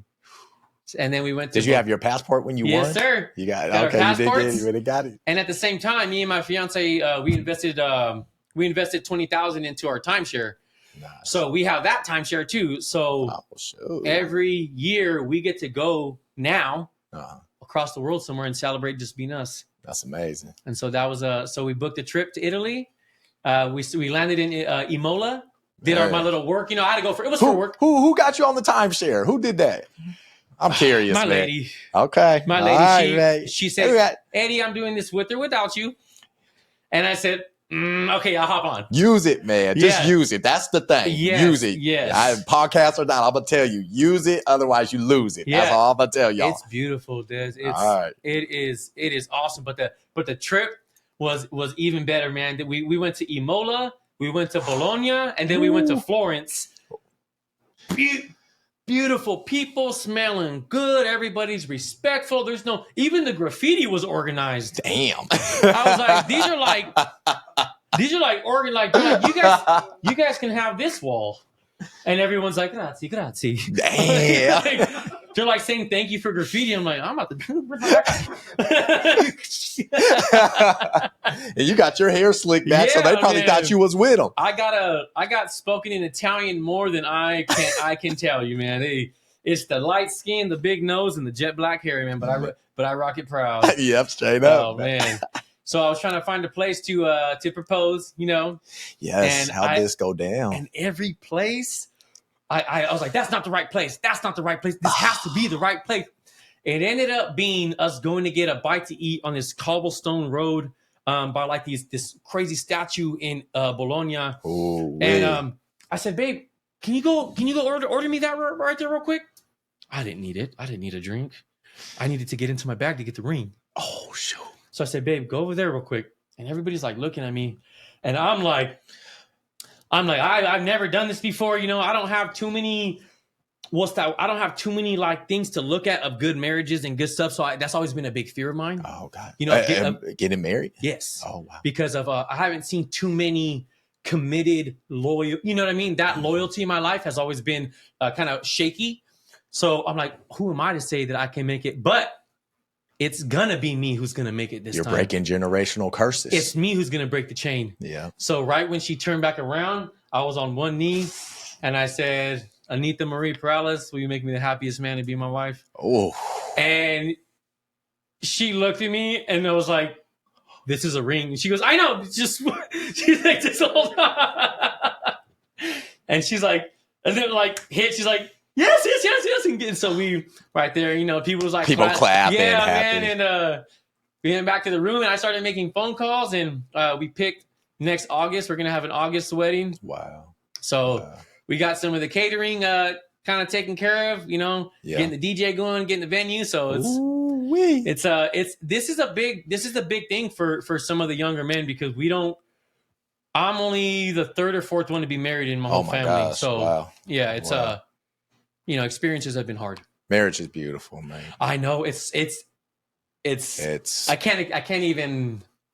I'm so many opportunities. People think like marriage is like this like weird circle. You have to follow all these, but no, you get to do so much more when you're married. For real, you're doubling down on everything. And for me, like there's people, especially nowadays, they'd be like, you don't need a ring to make it. No, I think marriage just tells both sides. Exactly. Straight up, man. I'm like, bro, stop the BS. You just trying to find excuses for you to still wild out. Marriage just cements it. And then it holds both sides accountable. Yeah. Sure. The day have a great day, boom, boom, boom. But guess what? There's tomorrow, next week, and all that. But Yeah. man, dude, marriage, it's beautiful. I was at a wedding a couple weeks ago, and I hadn't been to one for a while. Okay. And the energy is just amazing. Love is the best drug ever. Love is the best drug. Yeah, I don't know. So I did officiate it, but yes, it's just an honor, man. Yeah. Just an honor, dude. I don't know how I'm gonna be able to keep it together up there though, man. I'm gonna see her in that, and That's I'm what just the gonna, groom said for me. I'm But gonna hey, have to like put makeup on or something, bro. nah, And you good. Let it out. Let it out. I let the groom know that. I said, hey, man, just let it out. I'm by your side. And, Yeah. man, oh, dude. Like best. me and mom already got the song because me and mom's gonna walk me out, you know. Yeah, I already got the song all picked out, you know. So Right. it's cool, man. We got a little first dance. You know what's funny? I was working on wedding songs 6 months before I even did anything. Oh, so you manifested this. Yes, on my phone I have groomsmen, ring sizes, and wedding songs Wow. that and that I'm going to be playing. But this was months in advance, Man. so I put it in my head.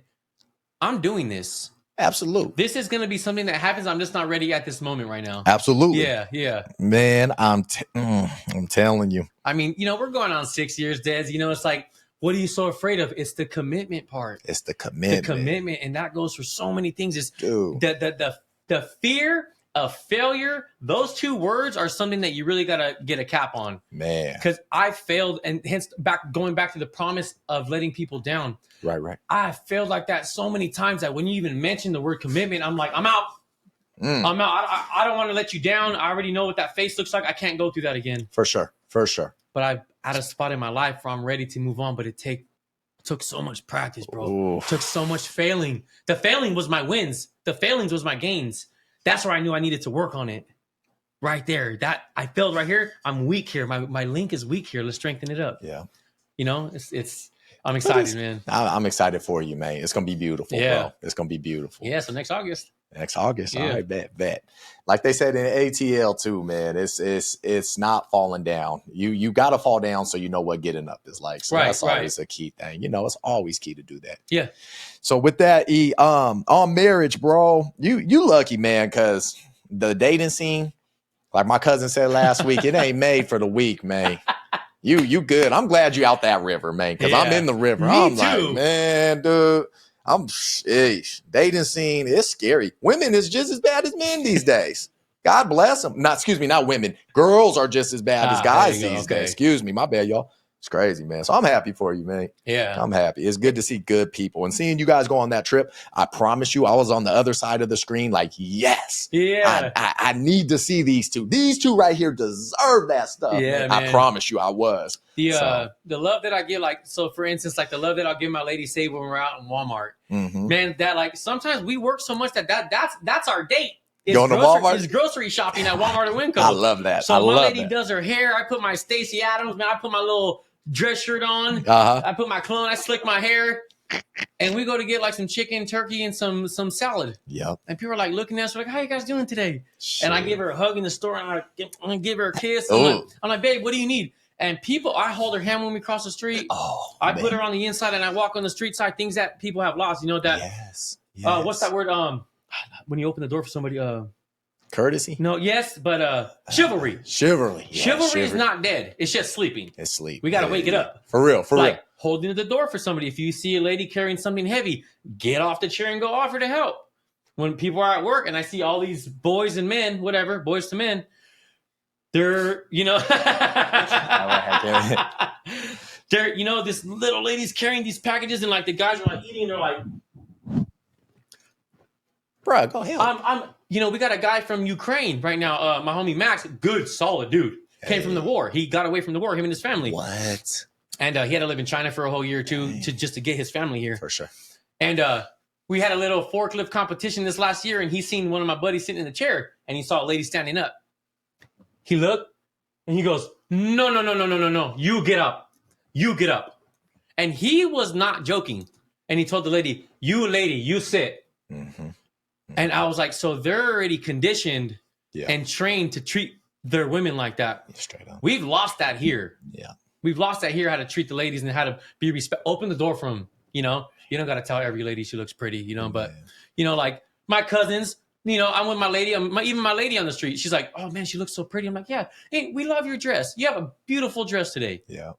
But sharing that love in a positive manner, man. Not people get so cringe with compliments. You Oh, know, people dude, get so cringe yeah, about bro, it. so It's cringe, not like man. that, Yeah, like don't be lustful with it. Just be kind. right? People ask me, they be like, "You give people compliments?"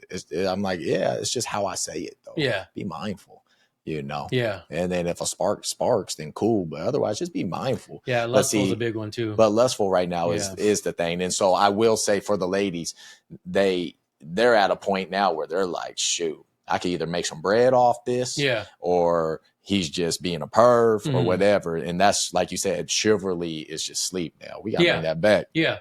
It's tough. On that note, did you see who was it? I wanted to ask your opinion on this. You know who Cam Newton is? Yes. Did you see that with Ice Cube? Okay, so the other day, so a week or two ago, Cam Newton on his podcast was like, That's right. I forgot he had a podcast. he has a podcast. Wow. So he admitted that he cheats on his wife or his partner. He's like, I sleep with other women, boom, boom, boom. And I broke it down to her that I don't love these girls. It's just my burst, my lustful thoughts, pretty much. That's really what it is. And that's that. She took to the story. This is how messed up the world's becoming. She took to the story, to her story on Instagram. Here comes all the, are you okay? Are you guys going to make it? Oh, here comes all the questions. Truth is, I know who my man is. He got bread. He's good. He's this, he's that. Pretty much accepting it. She's like, I know I'm the top one and this and that. That's what she settled for. She settled for that. Even though she got money, materials, this and that. Oh yeah. She settled her dignity to compromise for him. That's really what she did.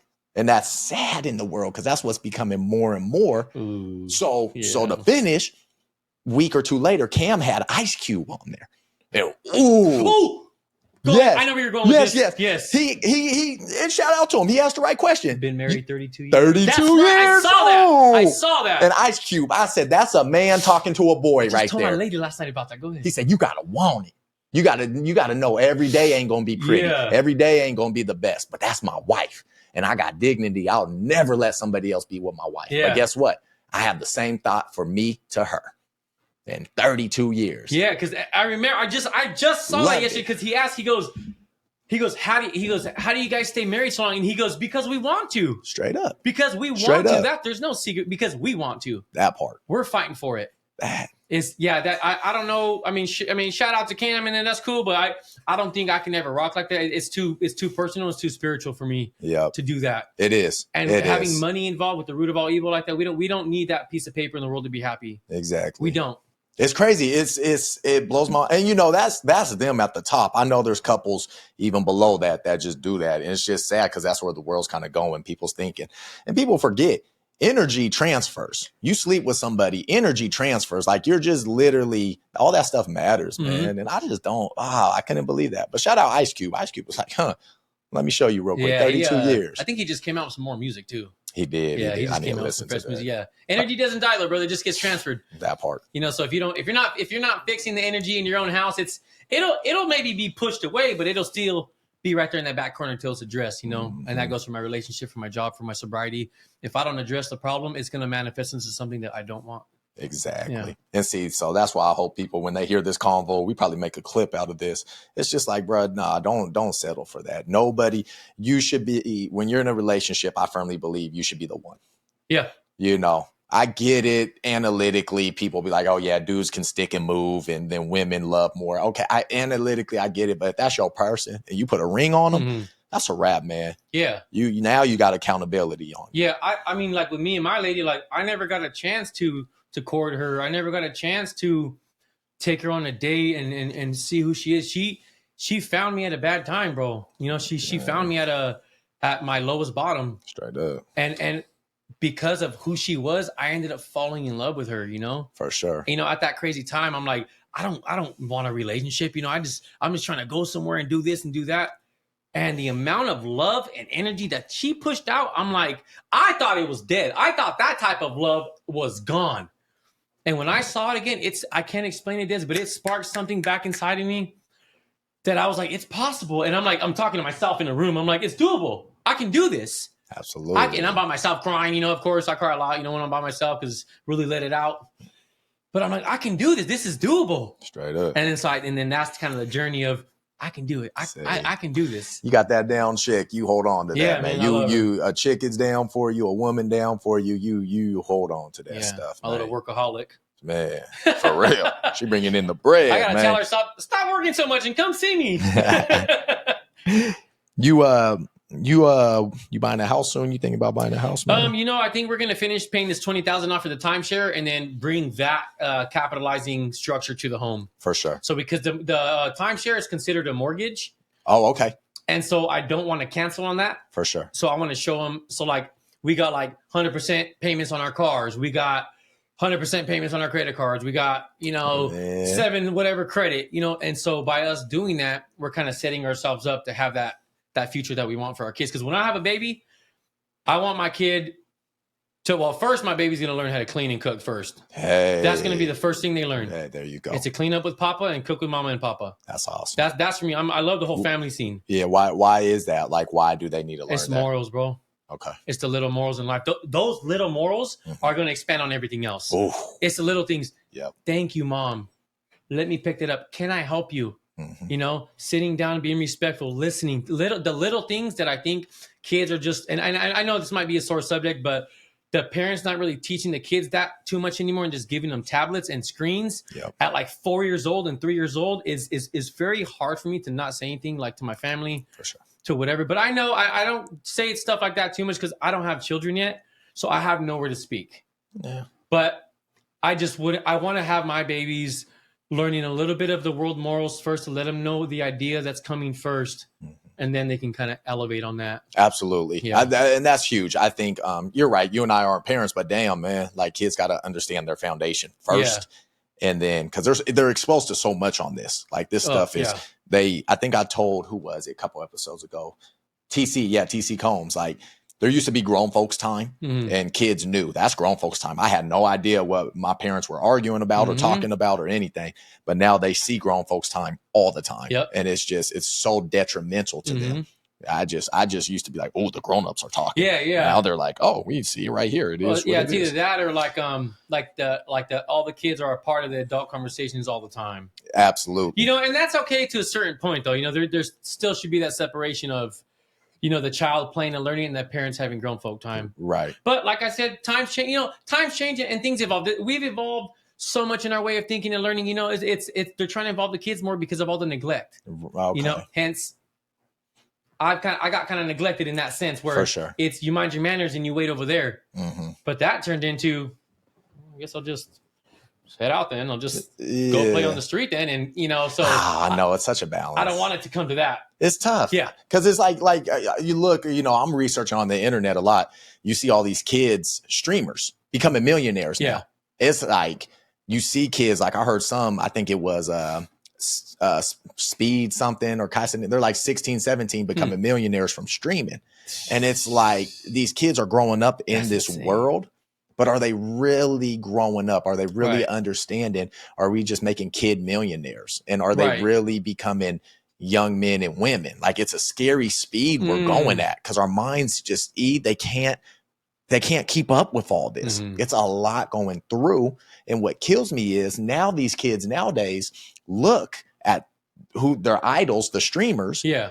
And they think if I'm not a millionaire, I failed. Yeah. And that's what's getting scary, that balance in life with this technology. Because people are getting FOMO. People are getting so many different. That's why depressions is up, anxiety's up. You know, 16, man. Could you imagine that?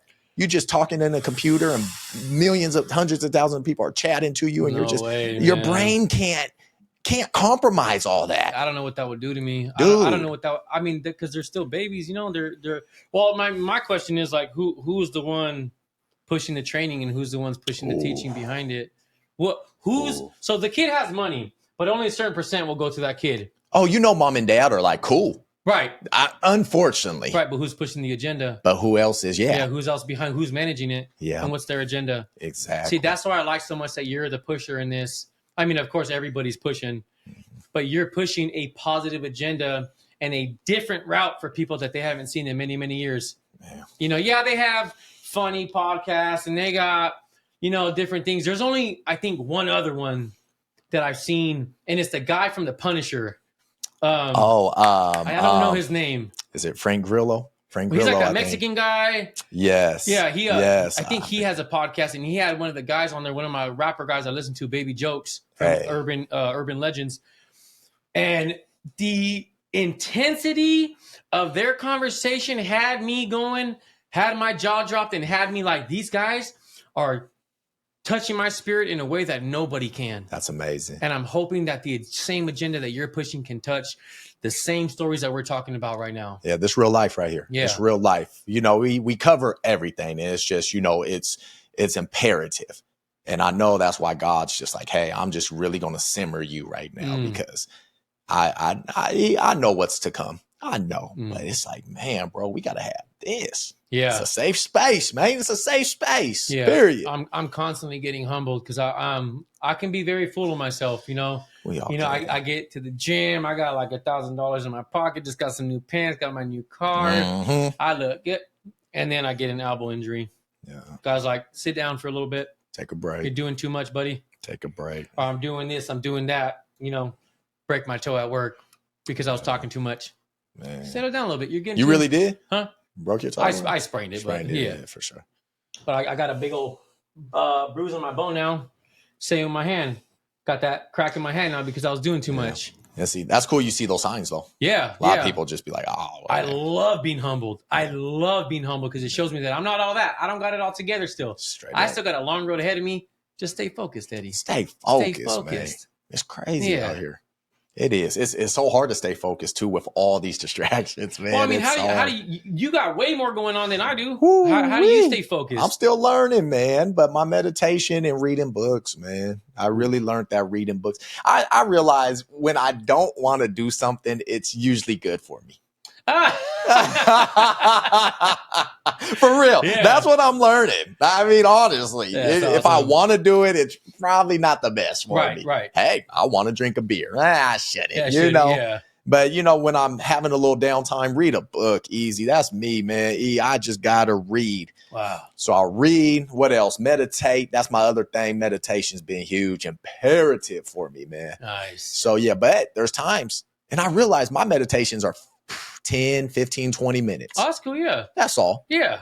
And I realize I could do something way less productive, and I'll do it for hours. Jump on the game or something. But if I meditate, I feel so much better, bro. It's crazy. Yep. I always try to keep a little pen and a pad in my car or my little work bag because everywhere I go, I have just like this little positive thought. It's what Kevin does. Kevin does Oh, that. okay, He keeps cool. pen and pad. Right I on, like right that. on. It's I like do. that's the same wavelength right there. That's No, cool. That's real But talk. I might see something. I want to take my lady there later. Yeah. That's a positive thought for later. Pre-planning. Pre-planning. Or I see something that is on sale. All right. But even something positive. I saw somebody at the park helping somebody out today. Yep. That made me very appreciative today. Take a note. Just one thoughtful thing. Yep. Or in the morning, I am worth it. Write it down. Right. I am worthy. I can do this. I am great. Mhm. And then reading those things and then going about your day. Because That's awesome. affirmations are huge for me. Yes, you're right. Affirmations too. Yeah, that's a big one. I have to. And sometimes I feel like, do you ever have like good things or good habits you want to do, but you feel like you're going to burn them out if you do it too much? You know what I mean? Mine was just my AA meetings. Just your AA. I got so engulfed. I mean, they're great, but I got so engulfed in them that it was starting to take away from my life at home, my work. Like we're going to AA 3 times a week. I'm helping sponsor. Going to all these charity events. We're going to build a whatever workshop, and it's I lose sight sometimes. I'm sober, but I get too engulfed in it. Got it. But other than that, I mean, working out has been a downfall for me too. When I first got into the sober house, they said to be careful for alcohol, weed, drugs, gym. I say, whoa, go back. What do you mean, gym? Gym, yeah. So the amount of dopamine that you get from working out is an addictive characteristic. And for addicts, it can be addicting. So say you have an injury, say something happens where you can't go to the gym to get that same dopamine, your body starts going into this weird like dopamine withdrawal, thinking that you need something again to help you. So you end up drinking, smoking, doing whatever because that dopamine was so high at the gym. Wow. So be very careful how much input this is for my addicts out there. You know, we call, you know, the normies, you know, which is like my fiance is a normie, that's fine. She's my yin, I'm the yang. It helps me, you know what I mean? She's up, I'm down. We kind of meet in the middle.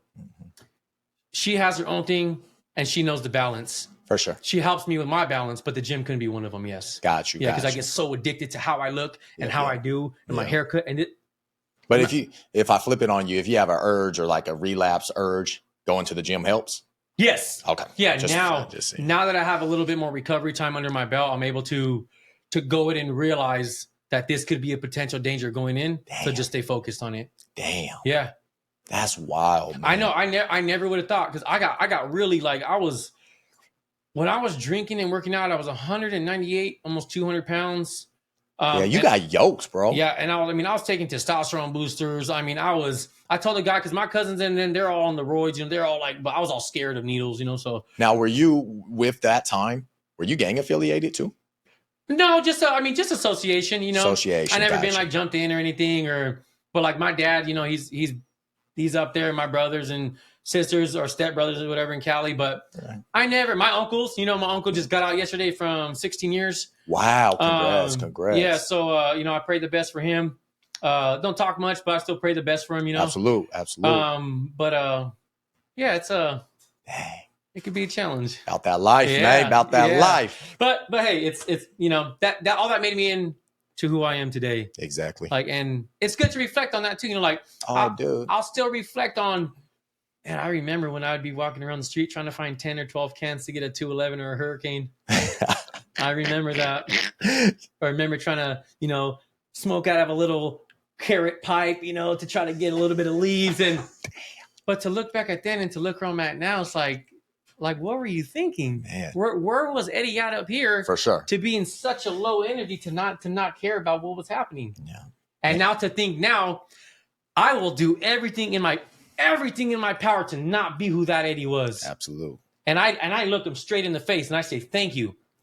But thank you. And you can, but see, that's the cool thing. You got experience. That's life's best teacher, man. Yes, thank you. You know, me listening to you talk about this, I can really heed this because it's like you've been through it. I love that you've been through the mud and you're like, hey, this is what I've been through and this is how I got here now. Like, that's dope. Yeah. Dude. Come on, man. That's dope. Besides someone that's never been a part of any of it, I'll be like, dude, I can't listen. Like, you haven't went through this. Yeah, I'm studying with one of the brothers. His name's Taylor in Crestwell. And I used to do joke when it's long stuff 17 years ago, and I got in trouble at Sheldon. So I wasn't doing anything anymore. And 17 years later, I find a little bit of peace back in my heart. But the brother is younger than me, so I had to get over my pride. And I'm 34, he's 30. Okay. And he's like considered an elder. Oh, wow. But when people think of elder, they think of big beards and, real wrinkly and, they have all the wisdom of every, Harry Potter fan type thing. And I wasn't going to laugh till Joe. I know. I was trying to keep a straight face. But it's the knowledge that he's representing. They have to go through extensive classes to do what they do. But, I had to get over a little bit of my pride to be like, this brother can't teach me much, but he's not teaching me things from the street. He's teaching me things from the scripture to be able to live out here and handle these situations that are on the street and the steps to take for a better house and who leads the household and who's in command and all those things, I respect the way I grew up. I respect the pecking order. Mm-hmm. I don't step on toes. We can call it, constructively stepping on toes, like my friends at work. But in life, there's a pecking order for me, and there should be a place for everything. Yeah, for sure. And it's not everybody really the does things that way. People that don't like pecking orders are usually the lazy ones. They want to be entitled and feel like they can, because they feel a certain way, they can have it. That no, you got to earn, and then you can, And if you bust your butt, you should be awarded things. So I feel you on that. Yeah, you do. Entitlement's just Well, E, we're about to wrap up, man. Any last words you want to say? I think for anybody out there who's really going through it, don't give up. You got to remember, we're only one phone call away. Don't hold it in, man. Even if you drink that day, even if you use that day, just call somebody, tell them, hey, you know what, man, I'm going through it right now. I just got to get it out of my stomach. Get that negative energy out of your stomach and release it. Just let it out. Let that energy fly. Let somebody else with major positivity catch it and crush it. Yes. We're here for you. It's just don't give up. You got to, Yeah. man. You got Yeah. to. And E, I got to do something different real quick. I need you. You're going to spike the camera right here. I need you to tell all my Spanish brothers in Espanol to jump on this podcast and hit the subscribe button and listen to this. I need you to say it in Spanish right quick for me. All right. Todo mi gente, todos mis amigos, check out mi amigo Desmond in Garage Talks 5417 ahorita anoche y el otro semana. Viva la raza, viva mi amigos, y keep on pushing. Viva la raza. Thank you, my brother. I love you, man. I appreciate you, man. I appreciate you stopping through. Shoot, I'm over here in my sweats and stuff. People think podcast, you got to dress up. Nah, I appreciate you coming in clean. You making me feeling bad. Bro. Yeah, you making me feel bad, man. I didn't throw some stuff, but nah, I'm chilling, I was ready man. at 7 o'clock in the mirror, like, yeah, you Bruh, you text me. You saw what I sent back. I was like, I'm trying to wake up. My bad, bro. That's all right. But nah, thank you, man. You really blessed the world, bro. Thank you, brother. Always. Most welcome. And thank you, honestly. Your presence is a presence, man. So yeah. thank you. Thank you. Brother. And world, turning in to you. We thank you for another wonderful episode of Garage Talks 5417 podcast. Make sure you hit that subscribe button, hit that notification bell. I can't believe I be saying it, but I need your support. Community, I'm talking to you. Keep supporting us. Eddie Rojas dropped some amazing gems. We really going to pump this episode out. It's amazing times. Remember, we're in this world together. So if you're struggling, listen to this episode. We got Voices of Reason. It's always a vibe right here. All right, y'all. Happy holidays and Merry Christmas. We out. Bless up. My idea. Good job, man. man. And I apologize if my Spanish was a little choppy. Kev over there like, you mother. Thank you, E. Yeah, brother. How you feel? Oh, this cool, man. This is it felt more natural than what I thought it was gonna be. Good. That's what we hear. Good. It's always like that anticipation in your head. I gotta take this fan off for a second.